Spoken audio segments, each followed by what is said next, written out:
Chapter 4, Fourth Quarter. Some new remembrance of the ghostly figures in the bells. Some faint impression of the ringing of the chimes. Some giddy consciousness of having seen the swarm of phantoms reproduced and reproduced until the recollection of them lost itself in the confusion of their numbers. Some hurried knowledge, how conveyed to him he knew not, that more years had passed, and Trotty, with the spirit of the child attending him, stood looking on at mortal company. Fat company, rosy-cheeked company, comfortable company. They were but two, but they were red enough for 10. They sat before a bright fire, with a small low table between them, and unless the fragrance of hot tea and muffins lingered longer in that room than in most others, the table had seen service very lately. But all the cups and saucers being clean and in their proper places in the corner cupboard, and the brass toasting fork hanging in its usual nook and spreading its 4 idle fingers out as if it wanted to be measured for a glove, there remained no other visible tokens of the meal just finished than such as purred and washed the whiskers in the person of the basking cat, and glistened in the gracious, not to say greasy, faces of her patrons. This cozy couple, married evidently, had made a fair division of the fire between them, and sat looking at the glowing sparks that dropped into the grate, now nodding off into a doze, now waking up again, when some hot fragrant, larger than the rest, came rattling down as if the fire were coming with it. It was in no danger of sudden extinction, however, for it gleamed not only in the little room and on the panes of window glass in the door, and on the curtain half drawn across them, but in the little shop beyond. A little shop quite crammed and choked with the abundance of its stock, a perfectly voracious little shop, with a maw as accommodating and full as any shark's. Cheese, butter, firewood, soap, pickles, matches, bacon, table beer, peg tops, sweetmeats, boys' kites, birdseed, cold ham, birch brooms, hearthstones, salt, vinegar, blacking, red herrings, stationery, lard, mushroom ketchup, stay laces, loaves of bread, shuttlecocks, eggs, and slate pencil. Everything was fish that came to the net of this greedy little shop, and all articles were in its net. How many other kinds of petty merchandise were there, it would be difficult to say, but the balls of packthread, ropes of onions, pounds of candles, cabbage nets, and brushes hung in bunches from the ceiling like extraordinary fruit, while various odd canisters emitting aromatic smells established the veracity of the inscription over the outer door, which informed the public that a keeper of this little shop was a licensed dealer in tea, coffee, tobacco, pepper, and snuff. Glancing at such of these articles as were visible in the shining of the blaze, and the less cheerful radiance of the 2 smoky lamps which burnt but dimly in the shop itself, as though its plethora sat heavy on their lungs, and glancing then at one of the 2 faces by the parlor fire, Trotty had small difficulty in recognizing in the stout old lady, Mrs. Chickenstalker, always inclined to corpulency, even in the days when he had known her as established in the general line, and having a small balance against him in her books. The features of her companion were less easy to him. The great broad chin, with creases in it large enough to hide a finger in, the astonished eyes that seemed to expostulate with themselves for sinking deeper and deeper into the yielding fat of the soft face, the nose afflicted with that disordered action of its functions which is generally termed the snuffles, the short thick throat and labouring chest, with other beauties of the like description. Though calculated to impress the memory, Trotty could at first allot to nobody he had ever known, and yet he had some recollection of them too. At length, in Mrs. Chickenstalker's partner in the general line, and in the crooked and eccentric line of life, he recognized the former porter of Sir Joseph Bowley, an apoplectic innocent who had connected himself in Trotty's mind with Mrs. Chickenstalker years ago, by giving him admission to the mansion where he had confessed his obligations to that lady, and drawn on his unlucky head such grave reproach. Trotty had little interest in a change like this, after the changes he had seen, but association is very strong sometimes. He looked involuntarily behind the parlor door, where the accounts of credit customers were usually kept in chalk. There was no record of his name. Some names were there, but they were strange to him, and infinitely fewer than of old. Some he argued that the porter was an advocate of ready money transactions, and on coming into the business had looked pretty sharp after the Chickenstalker defaulters. So desolate was Trotty, and so mournful for the youth and promise of his blighted child, that it was a sorrow to him, even to have no place in Mrs. Chickenstalker's ledger. "What sort of night is it, Anne?" inquired the former porter of Sir Joseph Bowley, stretching out his legs before the fire, and rubbing as much of them as his short arms could reach, with an air that added, "Here I am if it's not bad, and I don't want to go out if it's good." "Blowing and sleeting hard," returned his wife, "and threatening snow, dark, and very cold." "I'm glad to think we had muffins," said the former porter in the tone of one who had set his conscience at rest. "It's a sort of night that's meant for muffins. Likewise crumpets, also Sally Lunn's." The former porter mentioned each successive kind of eatable, as if he were musingly summing up his good actions, after which he rubbed his fat legs as before, and jerking them into knees to get the fire upon the yet unroasted parts, laughed as if somebody had tickled him. "You're in good spirits, Tugby, my dear," observed his wife. The firm was Tugby, late Chickenstalker. "No," said Tugby, "no, not particular. I'm a little elewated." The muffins came so pat. With that he chuckled until he was black in the face, and had so much ado to become any other color, that his fat legs took the strangest excursions into the air. Nor were they reduced to anything like decorum until Mrs. Tugby had thumped him violently on the back and shaken him as if he were a great bottle. "Goodness gracious, goodness! Lord of mercy, bless and save the man!" cried Mrs. Tugby in great terror. "What's he doing?" Mr. Tugby wiped his eyes, and faintly repeated that he found himself a little elevated.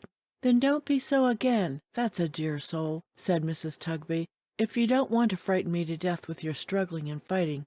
Mr. Tugby said he wouldn't, but his whole existence was a fight, in which if any judgment might be founded on the constantly increasing shortness of his breath and the deepening purple of his face, he was always getting the worst of it. "So it's blowing and sleeting and threatening snow, and it's dark and very cold, is it, my dear?" said Mr. Tugby, looking at the fire, and reverting to the cream and marrow of his temporary elevation. "Hard weather indeed," returned his wife, shaking her head.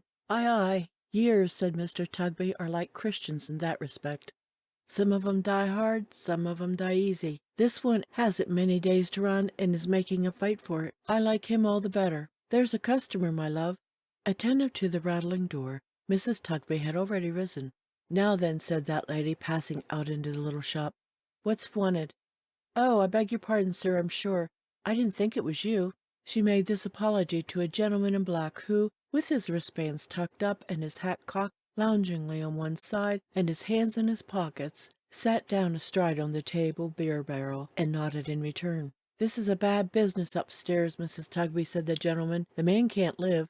"Not the back attic can't," cried Tugby, coming out into the shop to join the conference. "The back attic, Mr. Tugby," said the gentleman, "is coming downstairs fast, and will be below the basement very soon." Looking by turns at Tugby and his wife, he sounded the barrel with his knuckles for the depth of beer, and having found it, played a tune upon the empty part. "The back attic, Mr. Tugby," said the gentleman. Tugby, having stood in silent consternation for some time, "is going." "Then," said Tugby, turning to his wife, "he must go, you know, before he's gone."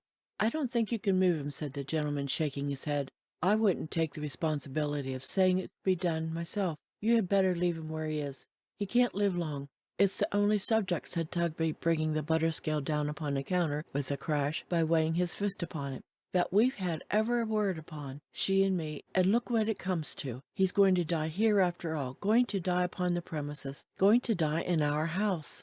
"And where should he have died, Tugby?" cried his wife. "In the workhouse," he returned. "What are workhouses made for?" "Not for that," said Mrs. Tugby with great energy, "not for that. Neither did I marry you for that. Don't think it, Tugby. I won't have it. I won't allow it. I'd separate first and never see your face again, when my widow's name stood over that door as it did for so many years, this house being known as Mrs. Chickenstalker's far and wide, and never known but to its honest credit and its good report. When my widow's name stood over that door, Tugby, I knew him as a handsome, steady, manly, independent youth. I knew her as the sweetest looking, sweetest tempered girl eyes ever saw. I knew her father, poor old creature. He fell down from the steeple walking in his sleep, and killed himself, for the simplest, hardest working, childish hearted man that ever drew breath of life. And when I turned them out of house and home, may angels turn me out of heaven, as they would, and serve me right." Her old face, which had been a plump and dimpled one before the changes which had come to pass, seemed to shine out of her as she said these words, and when she dried her eyes and shook her head and her handkerchief at Tugby, With an expression of firmness which was quite clear it was not to be easily resisted, Trotty said, "Bless her, bless her."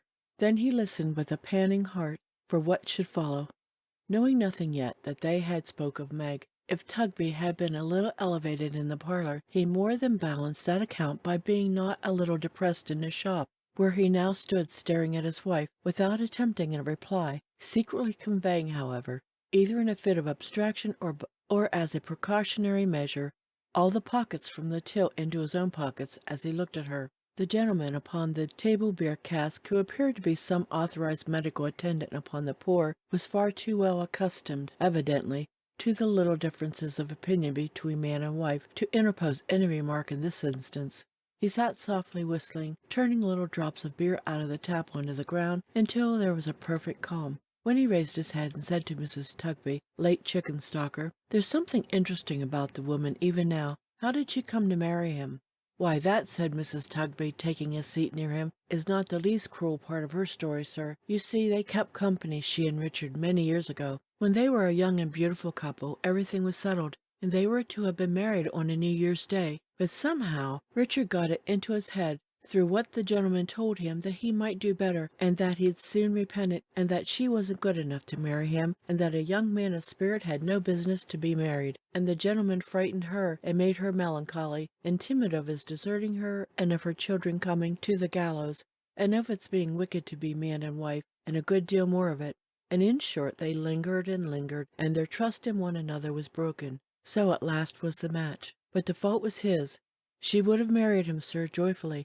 I've seen her heart swell many times afterward when he passed her in a proud and careless way. Never did a woman grieve more truly for a man than she for Richard when he first went wrong." "Oh, he went wrong, did he?" said the gentleman, pulling out the vent peg of the table beer, and trying to peep down into the barrel through the hole. "Well, sir, I don't know that he rightly understood himself, you see. I think his mind was troubled by their having broke with one another, and that but for being ashamed before the gentleman, and perhaps for being uncertain too how she might take it, he'd have gone through any suffering or trial to have Meg's promise and Meg's hand again. That's my belief. He never said so, more's the pity. He took to drinking, idling, bad companions, all the fine resources that were to be had, so much better for him than the home he might have had. He lost his looks, his character, his health, his strength, his friends, his work, everything." "He didn't lose everything, Mrs. Tugby," returned the gentleman, "because he gained a wife, and I want to know how he gained her." "I'm coming to it, sir, in a moment. This went on for years and years, he sinking lower and lower, she enduring, poor thing, miseries enough to wear her life away. At last he was so cast down and cast out that no one would employ or notice him, and doors were shut upon him, go where he would, applying from place to place and door to door, and coming for the 100th time to one gentleman who had often and often tried him. He was a good workman to the very end. That gentleman, who knew his history, said, 'I believe you are incorrigible. There is only one person in the world who has a chance of reclaiming you. Ask me to trust you no more until she tries to do it.' Something like that in his anger and vexation." "Ah," said the gentleman. "Well?" "Well, sir, he went to her, and kneeled to her, said it was so, said it ever had been so, and made a prayer to her to save him. And she, don't distress yourself, Mrs. Tugby, she came to me that night to ask me about living here. What he was once to me, she said, is buried in a grave, side by side with what I was to him. But I have thought of this, and I will make a trial, in the hope of saving him, for the love of the light-hearted girl, you remember her, who was to have been married on a New Year's Day, and for the love of her Richard. And she said he had come to her from Lilian, and Lilian had trusted him, and she never could forget that. So they were married. And when they came home here, and I saw them, I hope that such prophecies as parted them when they were young may not often fulfill themselves as they did in this case, or I wouldn't be the makers of them for a mine of gold." The gentleman got off the cask, and stretching himself, observing, "I suppose he used her ill as soon as they were married?" "I don't think he ever did that," said Mrs. Tugby, shaking her head and wiping her eyes. "He went on better for a short time, but his habits were too old and too strong to be got rid of. He soon fell back a little, and was falling fast back, when his illness came so strong upon him. I think he always felt for her. I am sure he has. I have seen him in his crying fits and tremblings try to kiss her hand, and I have heard him call her Meg, and say it was her 19th birthday. There he has been lying now these weeks and months. Between him and her baby, she has not been able to do her old work, and by not being able to be regular, she has lost it, even if she could have done it. How they have lived I hardly know." "I know," muttered Mr. Tugby, looking at the till, and round the shop, and at his wife, rolling his head in immense intelligence, like fighting cocks. He was interrupted by a cry, a sound of lamentation, from the upper story of the house. The gentleman moved hurriedly to the door. "My friend," he said, looking back, "you needn't discuss whether he should be removed or not. He has spared you that trouble, I believe." Saying so, he ran upstairs, followed by Mrs. Tugby, while Mr. Tugby panted and grumbled after them at leisure, being rendered more than commonly short-winded by the weight of the till, in which there had been an inconvenient quantity of copper. Trotty, with the child beside him, floated up the staircase like mere air. "Follow her, follow her, follow her." He heard the ghostly voices in the bells repeat their words as he ascended. "Learn it from the creature dearest to your heart." It was over. It was over. And this was she, her father's pride and joy, this haggard, wretched woman, weeping by the bed, if it deserved that name, pressing to her breast and hanging down her head upon an infant. Who can tell how spare, how sickly, and how poor an infant? Who can tell how dear? "Thank God!" cried Trotty, holding up his folded hands. "Oh, God be thanked! She loves her child." The gentleman, not otherwise hard-hearted or indifferent to such scenes, that he saw them every day, and knew that they were figures of no moment in the file or sums, mere scratches in the working of these calculations, laid his hand upon the heart that beat no more, and listened for the breath, and said, "His pain is over. It's better as it is." Mrs. Tugby tried to comfort her with kindness. Mr. Tugby tried philosophy. "Come, come," he said, with his hands in his pockets, "you mustn't give way, you know. That won't do. You must fight up. What would have become of me if I had given up when I was a porter, and we had as many as 6 runaway carriage doubles at our door in one night? But I fell upon my strength of mind, and didn't open it." Again Trotty heard the voices saying, "Follow her." He turned towards his guide, and saw it rising from him, passing through the air. "Follow her," it said, and vanished. He hovered round her, sat down at her feet, looked up into her face for one trace of her old self, listening for one note of her old pleasant voice.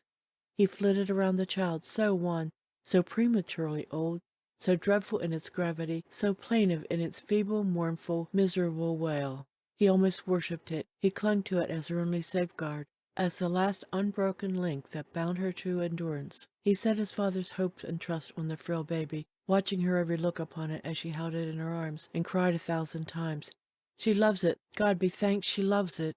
He saw the woman tend her in the night, return to her when her grudging husband was asleep and was still, encourage her, shed tears with her, set nourishment before her. He saw the day come and the night again, the day, the night, as time goes by, the house of death relieved of death, the room left to herself and to the child. He heard it moan and cry. He saw it harass her and tire her out, and when she slumbered in exhaustion, drag her back into consciousness and hold her with his little hands upon the rack. But she was constant to it, gentle with it, patient, was this loving mother in her innermost heart and soul, and had its being knitted up with hers as when she carried it unborn. All this time she was in want, languishing away in dire and pining want. With the child in her arms she wandered here and there in quest of occupation, and with its thin face lying in her lap and looking up in hers, did any work for any wretched sum, a day and night of labor for as many farthings as were figures on the dial.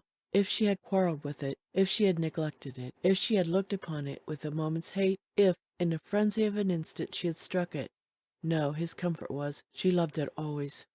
She told no one of her extremity, and wandered abroad in the day, lest she should be questioned by her only friend. For any help she received from her hands occasioned fresh disputes between the good woman and her husband, and it was bitterness to be the daily strife and discord where she owed so much.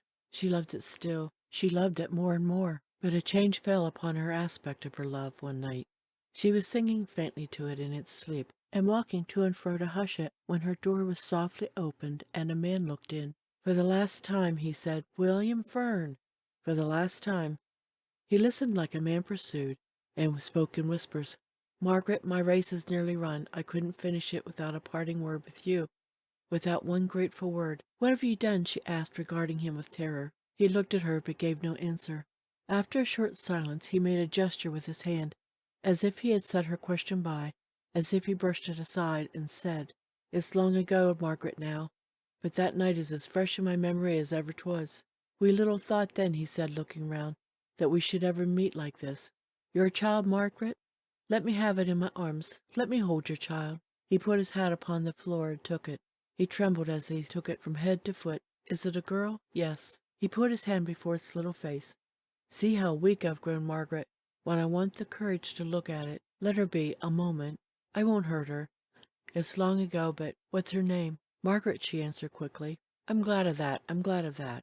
He seemed to breathe more freely, and after pausing for an instant, took his hand away and looked upon the infant's face, but covered it again immediately. Margaret, he said, and gave her back the child. It's Lillian's. Lillian's. I held the same face in my arms when Lillian's mother died and left her. When Lillian's mother died and left her, she repeated wildly. How shrill you speak. Why do you fix your eyes upon me so? Margaret! She sunk down in a chair and pressed the infant to her breast and wept over it. Sometimes she released it from her embrace to look anxiously at its face, then strained it to her bosom again. At those times when she gazed upon it, then it was that something fierce and terrible began to mingle with her love. Then it was that her old father quailed.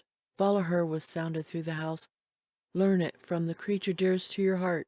Margaret, said Fern, bending over her and kissing her upon the brow. I thank you for the last time. Good night. Good-bye. Put your hand in mine and tell me you'll forget me from this hour, and try to think the end of me was here. What have you done? She asked again. There'll be a fire tonight, he said, removing from her. There'll be fires this winter time, to light the dark nights, east, west, north, and south. When you see the distant sky red, they'll be blazing. When you see the distant sky red, think of me no more. Or, if you do, remember what a hell was lighted up inside of me, and think you see its flames reflected in the clouds. Good night. Good-bye. She called to him, but he was gone. She sat down stupefied, until her infant roused her to a sense of hunger, cold, and darkness. She paced the room with it the livelong night, hushing it and soothing it. She sat at intervals, like Lillian when her mother died and left her. Why was her step so quick, her eyes so wild, her love so fierce and terrible, whenever she repeated these words? But it is love, said Trotty, it is love. She'll never cease to love it. My poor Meg. She dressed the child next morning with unusual care. Ah, vain expenditure of care upon such squalid robes, and once more tried to find some means of life. It was the last day of the old year. She tried till night and never broke her fast. She tried in vain. She mingled with an abject crowd who tarried in the snow until it pleased some officer to appoint to dispense a public charity, the lawful charity not that once preached upon amount, to call them in and question them and say to this one, go to such a place, to that one, come next week, to make a football of another wretch, and pass him here and there, from hand to hand, from house to house, until he wearied and lay down to die, or started up and robbed, so became a higher sort of criminal, whose claims allow no delay. Here too she failed. She loved her child, and wished to have it lying on her breast, and that was quite enough. It was night, a bleak, dark, cutting night, when, pressing the child close to her for warmth, she arrived outside the house she called her home. She was so faint and giddy that she saw no one standing in the doorway until she was close upon it and about to enter. Then she recognized the master of the house, who had so disposed himself, with his person it was not difficult, as to fill up the whole entry. Oh, he said softly, you have come back? She looked at the child and shook her head. Don't you think you have lived here long enough without paying any rent? Don't you think, without any money, you've been a pretty constant customer at this shop now? Said Mr. Tugby. She repeated the same mute appeal. Suppose you try and deal somewhere else, he said, and suppose you provide yourself with another lodging. Come, don't you think you could manage it? She said in a low voice that was very late, tomorrow. Now I see what you want, said Tugby, and what you mean. You know there are two parties in this house about you, and you delight in setting them by the ears. I don't want any quarrels. I'm speaking softly to avoid a quarrel, but if you don't go away, I'll speak out loud, and you shall cause words high enough to please you. But you shan't come in, that I am determined. She put her hair back with her hand, and looked in a sudden manner at the sky and the dark lowering distance. This is the last night of an old year, and I won't carry ill blood and quarrelings and disturbances into a new one. So please you nor anybody else, said Tugby, who was quite a retail friend and father. I wonder you ain't ashamed of yourself to carry such practices into a new year. If you haven't any business in the world, but to be always giving away and always making disturbances between man and wife, you'd better get out of it. Go along with you. Follow her to desperation. Again the old man heard the voices. Looking up, he saw the figures hovering in air and pointing where she went, down the dark street. "She loves it," he exclaimed in agonized entreaty for her. "Chimes, she loves it still. Follow her." The shadow swept upon the track she had taken like a cloud. He joined in pursuit. He kept close to her. He looked into her face. He saw the same fierce and terrible expression mingling with her love and kindling in her eyes. He heard her say, "Like Lillian, to be changed like Lillian," and her speed redoubled. Oh, for something to awaken her, for any sight, sound, or scent, to call up tender recollections in a brain on fire, for any gentle image of the past to rise before her. "I was her father! I was her father!" cried the old man, stretching out his hands to the dark shadows flying on above. "Have mercy on her, and on me. Where does she go? Turn her back. I was her father!" But they only pointed to her as she hurried on and said, "To desperation! Learn it from the creature dearest to your heart." 100 voices echoed it. The air was made of breath expended in those words. He seemed to take them in at every gasp he drew. They were everywhere, and not to be escaped. And still she hurried on, the same light in her eyes, the same words in her mouth. "Like Lillian, to be changed like Lillian." All at once she stopped. "Now, turn her back!" exclaimed the old man, tearing his white hair. "My child, Meg, turn her back! Great Father, turn her back!" In her own scanty shawl, she wrapped the baby warm. With her fevered hands, she smoothed its limbs, composed its face, arranged its mean attire. In her wasted arms she folded it, as though she would never resign it more, and with her dry lips kissed it in a final pang and last long agony of love, putting its tiny hands up to her neck and holding it there, within her dress next to her distracted heart. She set its sleeping face against her, closely, steadily against her, and sped onward to the rolling river, swift and dim, where in winter night sat brooding like the last dark thoughts of many who had sought a refuge there before her, where scattered lights upon the bank gleamed sullen, red and dull, as torches that were burning there to show the way to death, where no abode of living people cast its shadow on the deep, impenetrable, melancholy shade. To the river, to that portal of eternity, her desperate footsteps tended, with the swiftness of its rapid waters running to the sea. He tried to touch her as she passed him, going down to its dark level, but the wild-tempered form, the fierce and terrible love, the desperation that had left all human check or hold behind it, swept by him like the wind. He followed her. She paused a moment on the brink, before the dreadful plunge. He fell down on his knees, and in a shriek addressed the figures in the bells now hovering above him. "I have learned it," cried the old man, "from the creature dearest to my heart. Oh, save her, save her!" He could wind his fingers in her dress, could hold it. As the words escaped his lips, he felt his sense of touch return, and knew that he detained her. The figures looked down steadfastly upon him. "I have learned it," cried the old man. "Oh, have mercy on me in this hour. If, in my love for her, so young and good, I slandered nature in the breast of mothers rendered desperate, pity my presumption, wickedness, and ignorance, and save her." He felt his hold relaxing. They were silent still. "Have mercy on her," he exclaimed, "as one in whom this dreadful crime has sprung from love perverted, from the strongest, deepest love we fallen creatures know. Think what her misery must have been, when such seed bears such fruit. Heaven meant her to be good. There is no loving mother on the earth who might not come to this if such a life had gone before. Oh, have mercy on my child, who, even at this pass, means mercy to her own, and dies herself and perils her immortal soul to save it." She was in his arms. He held her now. His strength was like a giant's. "I see the spirit of the Chimes among you," cried the old man, singling out the child, and speaking in some inspiration, which their looks conveyed to him. "I know that our inheritance is held in store for us by time. I know there is a sea of time to rise one day, before which all who wrong us or oppress us will be swept away like leaves. I see it on the flow. I know that we must trust and hope, and neither doubt ourselves nor doubt the good in one another. I have learned it from the creature dearest to my heart. I clasp her in my arms again. O spirits merciful and good, I take your lesson to my breast along with her. O spirits merciful and good, I am grateful." He might have said more, but the bells, the old familiar bells, his own dear, constant, steady friends, the chimes, began to ring the joy peals for a new year. So lustily, so merrily, so happily, so gaily, that he leapt upon his feet and broke the spell that bound him. "And whatever you do, father," said Meg, "don't eat tripe again. without asking some doctor whether it's likely to agree with you. And how you have been going on, goodness gracious!" She was working with her needle at the little table by the fire, dressing her simple gown with ribbons for her wedding, so quietly happy, so blooming and youthful, so full of beautiful promise, that he uttered a great cry as if it were an angel in his house, then flew to clasp her in his arms. But he caught his feet in the newspaper, which had fallen on the hearth. Somebody came rushing in between them. "No," cried the voice of this same somebody. A generous and jolly voice it was. "Not even you, not even you. The first kiss of Meg in the new year is mine. Mine. I have been waiting outside this house this hour to hear the bells and claim it. Meg, my precious prize, a happy year, a life of happy years, my darling wife." And Richard smothered her with kisses. "You never in all your life saw anything like Trotty after this. I don't care where you have lived or what you have seen. You never in all your life saw anything at all approaching him." He sat down in his chair and beat his knees and cried. He sat down in his chair and beat his knees and laughed. He sat down in his chair and beat his knees and laughed and cried together.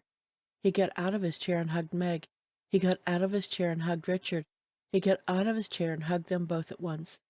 He kept running up to Meg and squeezing her fresh face between his hands and kissing it, going from her backwards not to lose sight of it, and running up again like a figure in a magic lantern. And whatever he did, he was constantly sitting himself down in his chair and never stopping in it for one single moment, being, that's the truth, beside himself with joy. "And tomorrow's your wedding day, my pet," cried Trotty. "Your real happy wedding day." "Today," cried Richard, shaking hands with him. "Today. The chimes are ringing in the new year. Hear them." They were ringing. Bless their sturdy hearts, they were ringing. Great bells as they were, melodious, deep-mouthed, noble bells, cast in no common metal, made by no common founder. When had they ever chimed like that before? "But today, my pet," said Trotty, "you and Richard had some words today." "Because he's such a bad fellow, father," said Meg. "Ain't you, Richard? Such a headstrong, violent man. He'd have made no more of speaking his mind to that great alderman, and putting him down I don't know where, than he would of—" "Kissing Meg," suggested Richard. "Doing it, too." "No, not a bit more," said Meg. "But I wouldn't let him, father. Where would have been the use?" "Richard, my boy," cried Trotty, "you was turned up trumps originally, and trumps you must be, till you die. But you were crying by the fire tonight, my pet, when I first came home." "Why did you cry by the fire?" "I was thinking of the years we've passed together, father, only that, and thinking that you might miss me and be lonely." Trotty was backing off to that extraordinary chair again, when the child, who had been awakened by the noise, came running in half-dressed. "Why, here she is," cried Trotty, catching her up. "Here's little Lillian. Ha, ha, ha! Here we are, and here we go. Oh, here we are, and here we go again. And here we are, and here we go. And Uncle Will, too," stopping in his trot to greet him heartily. "Oh, Uncle Will, the visions that I've had tonight through lodging you. Oh, Uncle Will, the obligations that you laid me under by your coming, my good friend." Before Will Fern could make the least reply, a band of music burst into the room, attended by a lot of neighbors, screaming, "A happy New Year, Meg! A happy wedding! Many of 'em!" and other fragmentary good wishes of that sort. The drum, who was a private friend of Trotty's, then stepped forward and said, "Toby Veck, my boy, it's got about that your daughter is going to be married tomorrow. There ain't a soul that knows you that don't wish you well, or that knows her and don't wish her well, but that knows you both and don't wish you both all the happiness the new year can bring. And here we are, to play it in and dance it in accordingly," which was received by a general shout. The drum was rather drunk, by the by, but never mind. "What a happiness it is, I'm sure," said Trotty, "to be so esteemed. How kind and neighbourly you are. It's all along of my dear daughter. She deserves it." They were all ready for a dance in half a second, Meg and Richard at the top, and the drum was on the very brink of feathering away with all his power, when a combination of prodigious sounds was heard outside, and a good-humoured comely woman of some 50 years of age, or thereabouts, came running in, attended by a man bearing a stone pitcher of terrific size, and closely followed by the marrow bones and cleavers, and the bells, not the bells, but a portable collection on a frame. Trotty said, "It's Mrs. Chickenstalker," and sat down and beat his knees again. "Married, and not tell me, Meg?" cried the good woman. "Never. I couldn't rest in the last night of the old year without coming to wish you joy. I couldn't have done it, Meg, not if I'd been bedridden.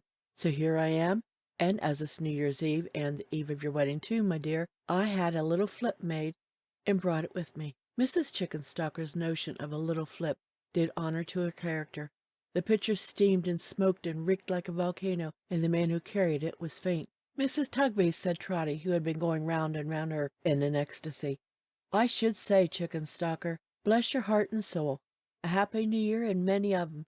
"Mrs. Tugby," said Trotty, when he had saluted her, "I should say, Chickenstalker, this is Fern and Lilian."